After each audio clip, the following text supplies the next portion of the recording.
Pero bueno, me asocio con Alejandro Besani y con Alejandro le diseñamos 3 álbumes seguidos. Ya habíamos tenido un éxito muy grande. 3 hitazos. 3 álbumes de hits, Sí. puros hits. Desde Mi Pequeño Amor, La Prohibida, Ese Muchacho, Frente a Ella, Que no le cuentas.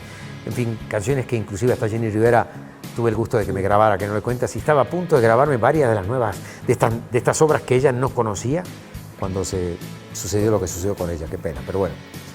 Pero uno de los éxitos más grandes que tuvo en su vida Jenny fue el de Que no le cuentas, cuando grabó Joyas Prestadas, ¿no? Total, ya en Puerto Rico y con la experiencia que fui adquiriendo en Nueva York grabando, impusimos el producto de la Nazario hasta Sudamérica y nos fue muy bien, inclusive en México fue un hitazo.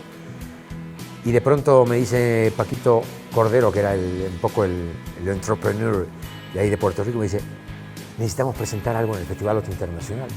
Esa no la sabías tú. No la sabía.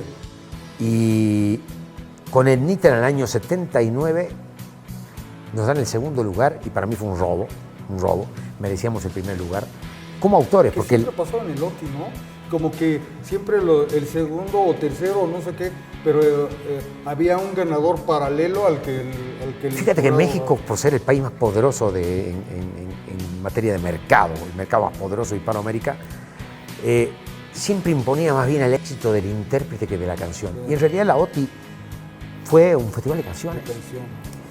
Y recién comentando off the record aquí antes de empezar esta conversación, yo te dije que me toca en Puerto Rico escribir la canción para que la cantara.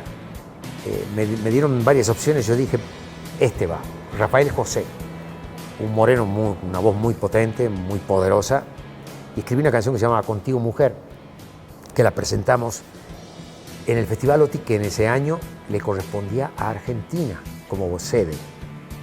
Y no voy, y de hecho me llevé a Jorge Calandrelli, un virtuoso de los arreglos y de la composición, ganador de Grammys, nominado al Oscar un montón de veces, actual productor de un tipo como el heredero de Sinatra, ¿no? Tony Bennett. Lleva 15 años produciendo para Tony Bennett, ha producido para Barbra Streisand, para Barry Manilow, para un montón de gente en Estados Unidos. Con él yo hice el proyecto del Ángel del Rock, ya llegaremos a eso.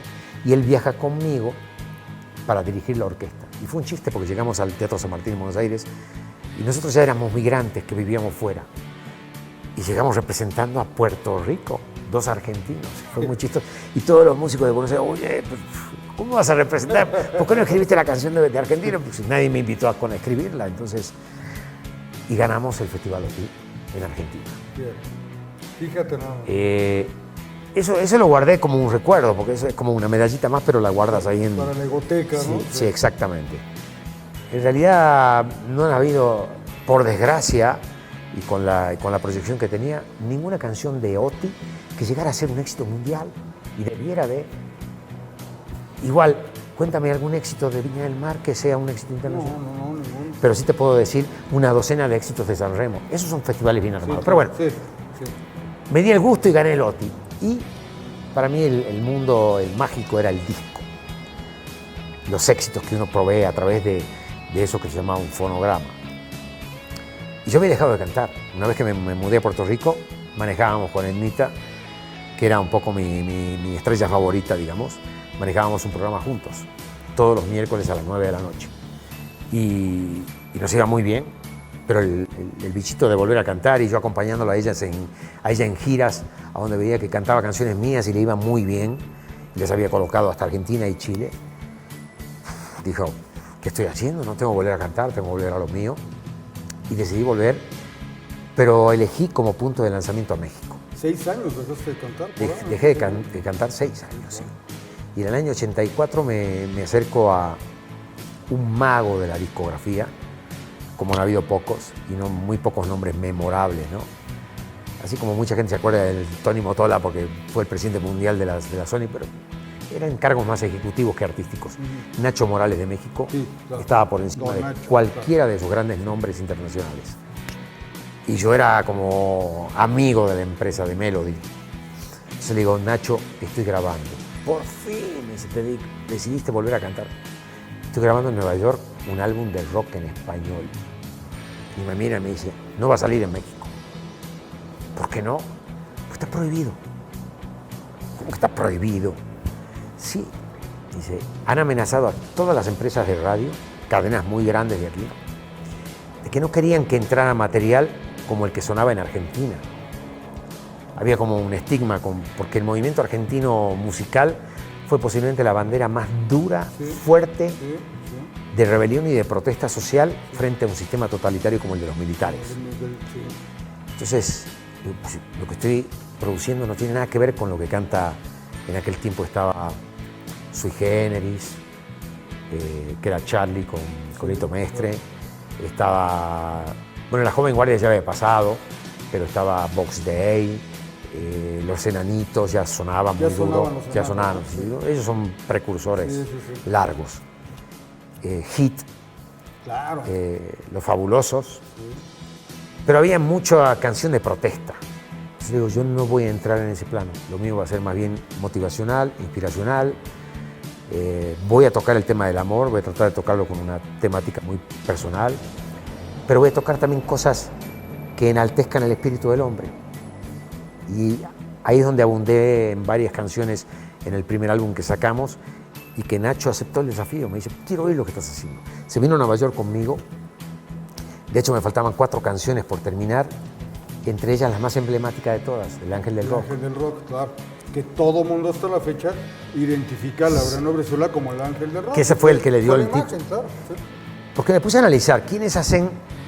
No tienes que nacer en un garage y ser un tipo todo tatuado y andar metiéndote droga por todos lados para decir que tú eres parte, eres integrante, eres partícipe, eres protagonista también de esta era de la cultura rock.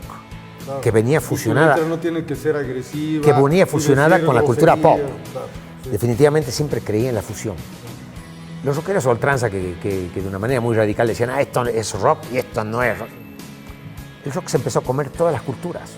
Y era no solamente no era música, era una manera de pensar, era una manera de vestir, era una manera de expresarte, era una manera de rebelarte. Una forma de vida. Era una manera de oponerte a los sistemas establecidos que nos habían llevado a guerras mundiales, que nos habían llevado a desatinos económicos, que nos habían puesto militares en el poder.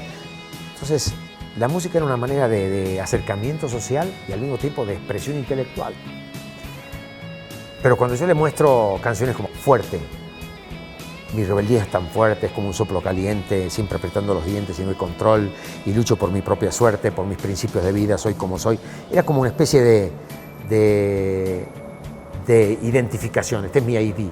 ¿Quién soy? Un ciudadano como todos ustedes, que camina las mismas veredas, pero que sufre las mismas vicisitudes de todo el mundo, y que quiero expresar eso, lo que la gente no tiene cómo expresar. No necesariamente contra el sistema y abajo el gobierno, no. Y le pareció que era como cauto y dijo, esto va a jalar. Oye, Laureano, y le entró al desafío y sacamos el álbum. Interrumpo un segundito. Tú, acabamos de platicar de los sistemas de gobierno totalitarios y demás. Dictatoriales. En este momento, ¿tú no crees que estamos un poquito involucionando a eso y que la música podría ser también de nuevo algo que... Los ciclos se repiten. Claro, sí. No hay nada nuevo bajo el sol. Lo que alguna vez dijo Cristo hace 2000 años, o 2000 y pico, lo vuelve a repetir Lennon sin afianzarse en ningún tipo de dogma, ni doctrina, ni religión preestablecida, pero es una enseñanza que nos quedó de por vida. Y sabemos que si no se siguen esos, no hablemos de mandamientos religiosos, de mandamientos sociales y humanistas, el mundo no va a mejorar. Y vamos a caer siempre en cantar Cambalache, aquel famoso tango del año 20 y pico, 1920 y pico, que el mundo fue y será una porquería, ya lo sé, en el 510, y ya veían, y en el 2000 también, que parece que es más valioso un burro que un buen profesor, ¿no? No estamos en eso, estamos en eso. Y lo que alguna vez rechazamos, y creo que el movimiento hippie del 70, lo hemos olvidado, pero fue un movimiento genuino, porque pedía un cambio social en el planeta. Era contra la guerra de Vietnam, pero era contra las guerras, venían de 2 guerras mundiales. Y dijeron, hasta aquí llegamos. Pero parecía que que los intereses económicos y los intereses de las grandes potencias y de los ocupacionistas y de los expansionistas siempre fue más poderoso. Porque la gente se va olvidando, la nueva generación ya se olvida de lo que dijo su papá.